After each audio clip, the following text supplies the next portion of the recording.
Everyone watching this video right now has been lied to. All these bodybuilders and fitness influencers that are claiming that there is no optimal diet model are just straight up lying to you and are full of shit.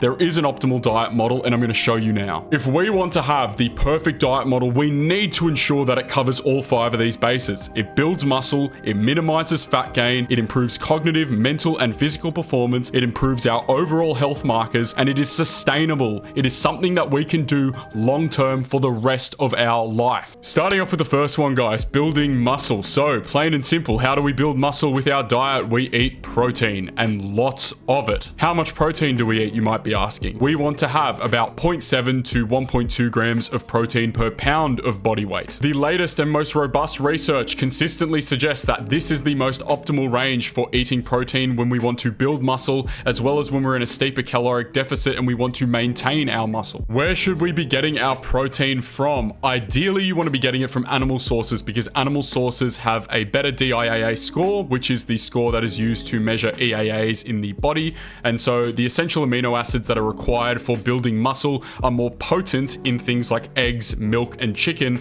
as opposed to, say, something like soy. Now, obviously, sleep is a really important factor for building muscle too, but the beauty about protein is that a lot of proteins, such as chicken and milk and cheese and eggs, are actually really high in tryptophan, which is a precursor to melatonin and serotonin, which are both responsible for helping us get a good night's sleep. So having a really high protein diet can actually help us feel a lot more relaxed and allow us to fall asleep late at night, which is great for building muscle. Which leads us on to minimizing fat gain. While we were on the topic of protein, protein is really thermogenic. Thermogenic literally just means that it is producing heat. So why is producing heat really important for minimizing fat gain? Well, contrary to belief, exercise is actually not a primary determinant for us losing weight as well as burning calories. In fact, for the average Westerner who is usually living a sedentary lifestyle and is sitting at a desk all day and their activity levels are quite low, it's in fact probably the least important factor for us burning calories. In fact, EAT, which is the exercise activity thermogenesis, only usually burns about 5% of the calories in our total TDEE, which is total daily energy expenditure. But if you see here TEF, which is the thermogenic effect of food,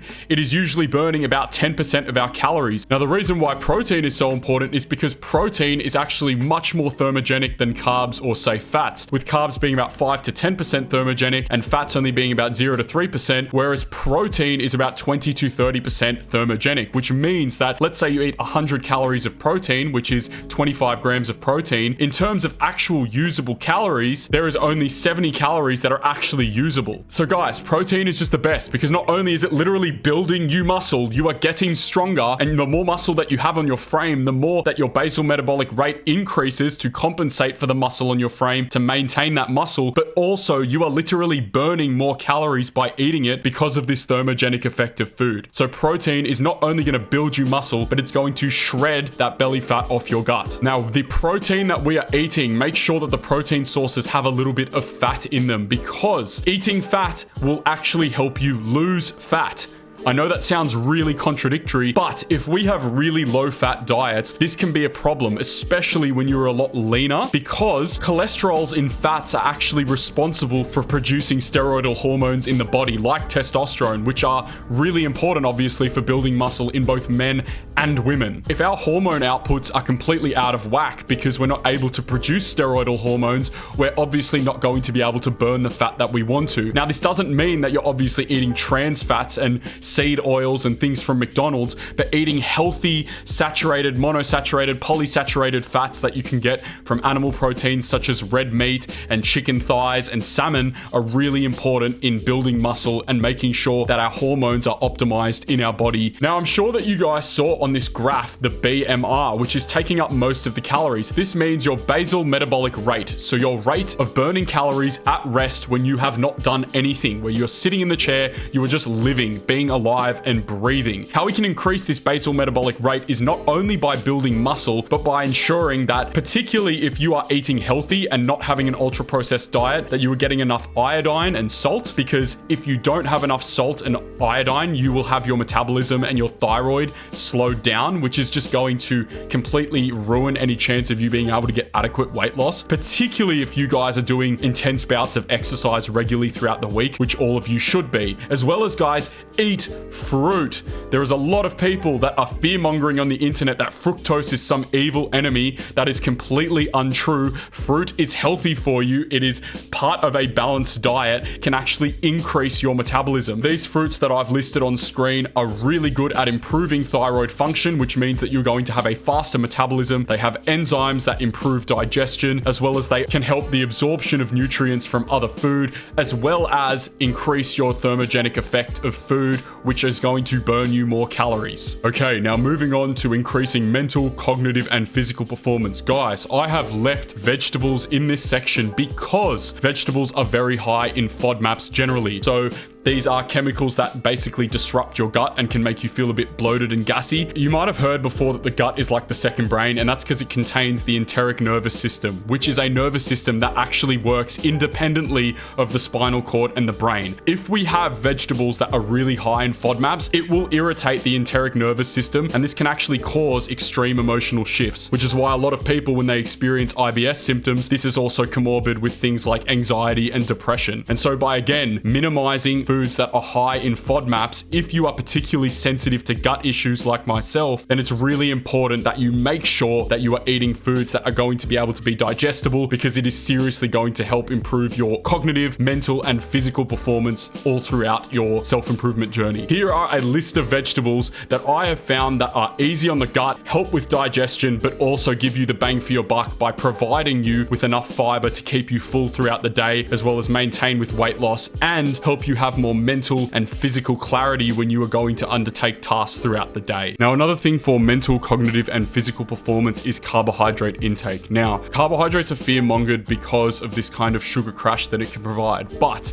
it's really important that we actually do have carbohydrates, because blood glucose levels affect our focus as well as our neuron encoding precision. So if we have too little carbs, we're not going to be able to focus, but if we have too many carbs, then our parasympathetic nervous system is going to activate, and so this is what will give us this kind of food coma feeling, and we'll feel quite sluggish. I won't spend too much time on this, but basically, if you're going to be somebody who's going to be having a lot of carbs, particularly if you're bulking up, then I would highly recommend that you take 10-minute brisk walks after you consume every meal. This is because it is going to increase the insulin sensitivity in our body. So not only is insulin sensitivity going to increase our cognitive, mental, and physical performance, but it's actually going to tie into overall health markers too, because if you are insulin resistant, your body is not able to use insulin properly. You're constantly going to be having sugar crashes. It is responsible for things like obesity and type 2 diabetes, as well as is a primary culprit for having fat on your gut. So you definitely don't want to be insulin resistant. If you go for walks, this will improve the enzymatic and muscle contractions of your stomach, and so you are able to better release bloating, release gas, but also it is going to allow your body to utilize insulin properly so that you can use it as an energy storage rather than something that's just going to give you a sugar crash. Insulin is the most anabolic hormone, well,